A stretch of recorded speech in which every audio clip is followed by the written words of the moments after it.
All right. Well, welcome everyone to another episode of Sales Pipeline Radio. My name is Matt Hines. Very excited to have you here today joining us. If you are watching live on LinkedIn or Facebook or YouTube, thank you very much for joining us today in the middle of your workday. If you're checking this out on demand, thanks very much for doing so. If you're on LinkedIn, thanks for watching. If you're listening to the podcast, thanks so much for joining us. This is episode something right around 300 or so. And if you like what you see here, you can check out past episodes either on LinkedIn or all of our past episodes back to the very beginning up on salespipelineradio.com. We're featuring some of the best and brightest minds in B2B sales and marketing, learning what they're doing, where they're pivoting, and what's coming up next. And before we get to our guest today, just want to thank our sponsor, Vidyard. Really excited to have Vidyard on board to sort of help support the program. Many of you probably know Vidyard already. Easy to use video solution, making it simple to create videos, host them ad-free, share them with others, and track performance. We use Vidyard on a regular basis. My assistant is a Vidyard addict. She stopped sending written emails. She basically just sends Vidyard's videos around now, and it's really very, very effective, helps communicate complex things in an easy format.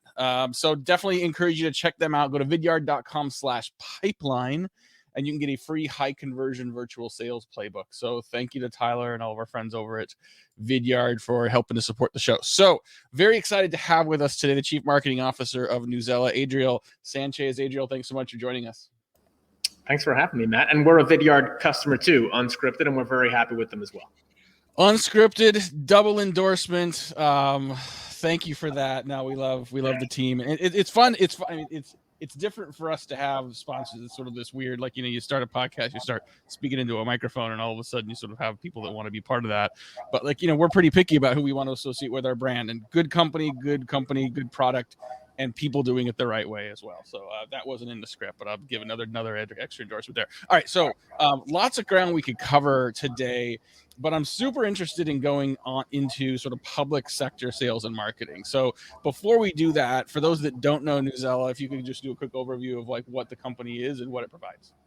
Yeah, for sure. So Newsela, we describe ourselves as an instructional content platform for K through 12 schools. And what that means in plain English is we basically take content from around the web, and we carefully, from over 180 different vetted sources, and it includes news content, but also has evergreen content like historical speeches and fiction and poetry and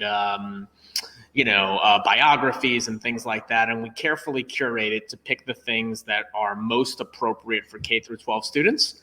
And then we basically instructionalize it for use in K through 12 classrooms. One of the things that we do, for instance, is rewrite every single piece of text at 5 different reading levels. So that all kids in a class, for instance, who are always at different reading levels, can access the same piece of content at whatever level is right for them. We also surround all the content with quizzes and instructional supports, and also attach it to all of the different learning standards. One piece of knowledge that you may not know if you're not in K through 12, I didn't know, but there are over 130,000 individual learning standards in the United States alone. If you take the number of states, and then you take the number of subjects and the number of grades, it's a massive amount of standards that teachers are expected to teach. So what we do is reverse engineer all of this authentic content against those standards. So it makes it really easy for the teachers to find the content that can help them teach whatever they're trying to teach that day. Yeah, it's incredible. I mean, the work that the teachers do, whether you're private school, public school, I mean, they're superheroes. My wife is an elementary school teacher. She's a reading specialist, and just within reading the standards and the different theories and the different approaches, and in some cases you're bringing all of those in depending on the nature of the kid you're working with and the strategy that's going to help them. It's incredibly complex to sort of work through that. So thank you for that explanation. So if I want to get into sort of what you've done in Newsela, but I mean, let's talk about public versus private sector marketing and sort of go to market in general. I mean, you've worked in a lot of different industries. You were at SAP, you were at Commvault. You've been at, it looks like Newsela for, almost 3 years now. How big of a shift was it to go from commercial to public sector? What were some of the biggest pivots you saw and differences in your go-to-market strategy? I mean, it's remarkable how much of it applies and is transferable. So all of the things about, putting buyer needs first and really understanding the personas that you're marketing to, and making sure that you are starting with value and benefit oriented messaging. And all of the tactics that have been used in the public sector, a lot of them transfer over. I think there's a couple of things that surprised me about specifically K through 12 marketing. The first thing is that the United States is not one market. I learned very, very quickly that selling in Texas is very different from selling in Florida, from selling in California, from selling in New York. So you have a bunch of mini markets going on in the United States. That's one thing. So sub-vertical segmentation is very, very important. Another thing that I learned is that it's really hard to find buyers for K through 12 out there in the market. You have this kind of, what's interesting is that every teacher and every school and district administrator in the country, it's all public information, Matt. Mm-hmm. You can buy all of this information from someone.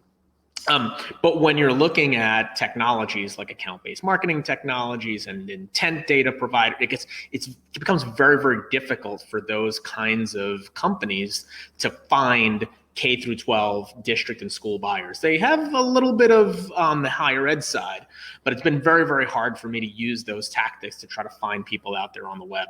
So you've got to kind of build your own kind of like ways to gather signals. And so that to me is, and we continue to figure out, like LinkedIn's been working pretty well for us. But that's relatively new. They started to beef up their capabilities there. And then the last thing is, and this is just something that I didn't have to deal with as much in the private sector, but buying cycles are really compact. Mm-hmm. So every school district in the country is buying in Q2 and Q3, right? So you have that's 80% of your business. So if you miss that window, you're not going to make it up in Q4 and Q1 because the budgets are spent. Right. So it makes you be really, really thoughtful about timing your activities throughout the course of the year. Talking today on Sales Pipeline Radio with Adriel Sanchez. He's the Chief Marketing Officer at Newsela, and just talking about some of the differences and, quite frankly, similarities of selling, commercial versus into the private sector. I mean, you mentioned, K through 12 being very different than other public sector, right? I mean, I've seen, we've got clients that selling into, state and local. If you're selling into federal, we're not talking month and quarter sales cycles. We're talking Olympics. Maybe I'll close that by Tokyo. I don't know.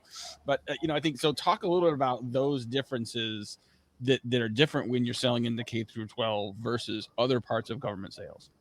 Yeah, I think one of the things that is kind of a norm in our space, and I think you have similarities. You talked about similarities, like the larger school districts, if they're going to buy for a much bigger set of students, obviously those sales cycles are going to be longer, and some of the smaller school districts in the country, they're going to be very quick. But I think what is commonplace, and you've got to work into your marketing and go-to-market approach, is pilots. So it's very, very uncommon for a school district, for example, to just buy a product and then just roll it out to teachers, especially in any meaningful scale. They will typically buy a product. They will basically give it to a small portion of teachers for 3 to 6 months, and then they will decide whether they want to roll it out to the rest of the organization. So during that period, it becomes very, very important to keep a focused effort on making sure that the champions in your organ, making sure that the teachers are using make sure they're getting value, making sure your champions are still your champions, so that when that decision comes to roll it out, that you're front and center and you get the green light. One of the things that I thought was similar with K through 12, we had I can't name the company we work with. It's a large software company in Redmond. Can't really talk about who they are. But, selling software and devices into school districts. And when we were thinking about sort of buying committee, there in thinking about influencers in that, there were curriculum technologists, that sit at the district level. It was interesting to me, like some school districts that make technology decisions at the district versus the school level. That was fascinating.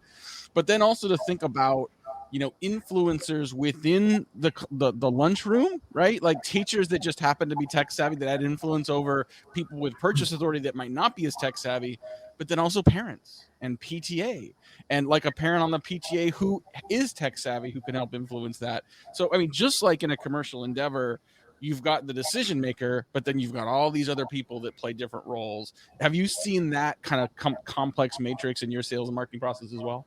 Yeah, for sure. And universally, when you ask district leaders, where do they go to for advice when they're thinking about considering a purchase, right? The very first thing they do is they ask other district leaders in their specific district. The next place they go is the district next door. And what's interesting about our industry is that our customers are not competitors, right? Like you're not selling to oil and gas where, like you have two competing companies that don't really want to share information. District leaders are very, very open, and schools and teachers are very, very open to share information with one another because they want to see everybody succeed, right?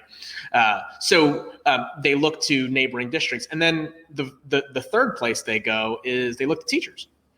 And teachers are an interesting influencer group because it is very rare for a district buyer to make a decision without teacher buy-in, because the difference between buying a software for teachers to use and buying Salesforce for your sales and marketing teams to use is that you can tell your sales and marketing teams to use something. You can't really force teachers to use something. If they don't want to use it and they don't see value in it, they're not going to use it. Right. And so you've got to win the hearts and minds. So you got to have them on your side, not just in the purchase process, but also to make sure that you've got ongoing adoption and you keep those renewal rates up. Well, you could buy something, but if your users don't use it, it's not going to be very sticky, and it's probably not going to get renewed. And, we've seen, you got to really be careful about those levels of influence, even in the commercial space. We've seen that in financial services and real estate and franchise, where sometimes the umbrella organization only has influence and can suggest, right? And those, franchisees do or don't do it. But even if they buy it, if people don't want to use it, there's not an ROI case there. So yeah, it's just those similarities I think are there. We've got just a few more minutes here with our guest, Adriel Sanchez, the CMO at Newsela. And Adrian, you joined Newsela in February 2019, which means you got about a year of normal marketing before COVID hit. And, schools were highly impacted. I mean, my kids are on day 2 of going back to school, and it's been a year and a half, and it's still weird. There's still masks and distancing and everything. So talk about the first year, and then talk, if you wouldn't mind, just what were some of the key things you had to pivot towards into your second and third year? Yeah, that's and the first year was not smooth sailing either. Like I came in and there hadn't been a chief market. I was the first chief marketing officer. There had been a head of marketing. Yeah. But really the idea was to really scale up the organization. So even in that first year, we implemented the company's first paywall. Mm-hmm. We created a new corporate story. So there was a lot of work that had done. And in fact, at the tail end of that first year, we had decided to re-architect our product portfolio. We had one product, and then we decided to split it up into 4 products just to handle more specific use cases. We launched that product portfolio in January of 2020 after working on it for about 6 months. Mm-hmm. And 6 weeks later, the world got turned upside down. So we actually, we wound up giving away all of the new products we had just worked on for free. Mm-hmm. to the entire, anybody who wanted it, right?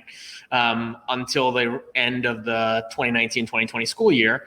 And then we had to quickly transition into sales. So we actually managed through that effectively. We convinced a lot of districts and schools and teachers of the value of the product, and they wanted to keep it. Mm-hmm. Heading into the school year that we're in now. And we're continuing to see that momentum through here. But I can tell you that, you're absolutely right. Like the K through 12, education in general, including higher ed, you would say healthcare, like there's the airlines, there's a number of, every industry was really impacted mm-hmm. by the pandemic.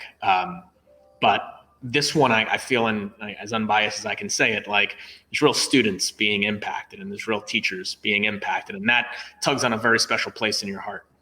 Yeah, no, absolutely. And I think, having had 3 kids go through that and go from, being in a classroom to being entirely home. And even though, like as mentioned, my wife's a teacher, it didn't make it any easier to sort of help our kids go through that. Did the people that you were targeting shift during the pandemic, and has it sustained that way? Meaning, like, you're obviously have been selling into school districts into K through 12. But But all of a sudden, the last year and a half, like parents are more actively involved in education. They're more interested in, like, Dreambox Learning, based out here in Seattle. They started sort of giving it away and giving it to, parents, even though it was built for teachers. And so all of a sudden, they've got this more complex go-to-market strategy. Has you thought differently about, even if you're not selling, like who your audience is beyond just the schools? Yeah, I think that's a really good point. So two things I would say is, one thing that I've learned is when, you have different buying committees inside of school districts, especially the larger ones. They have one group of people who buy, social studies instructional materials, and another group of people who consider science instructional, and other ones for English and language arts. When something like the pandemic happens, those walls kind of come down and there's a national conversation that takes over. And really the national conversation was around distance learning and around how to get kids laptops. And it's like the hierarchy of needs gets completely reshuffled. So you need to be able to quickly pivot your messaging to meet that moment. And that's something that I think we did very effectively. So I think that's one learning, right? And now we're slowly returning back to more normal buying committees and more normal kind of that more like targeting by role within an organization.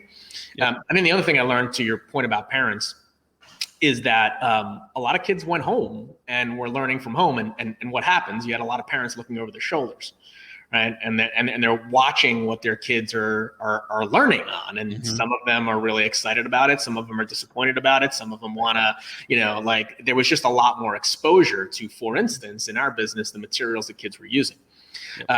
So a lot of more feedback from the parents coming into school districts, and you've got to manage through that. We don't sell directly to parents. We don't even sell directly to teachers. We only sell to school principals and district leaders.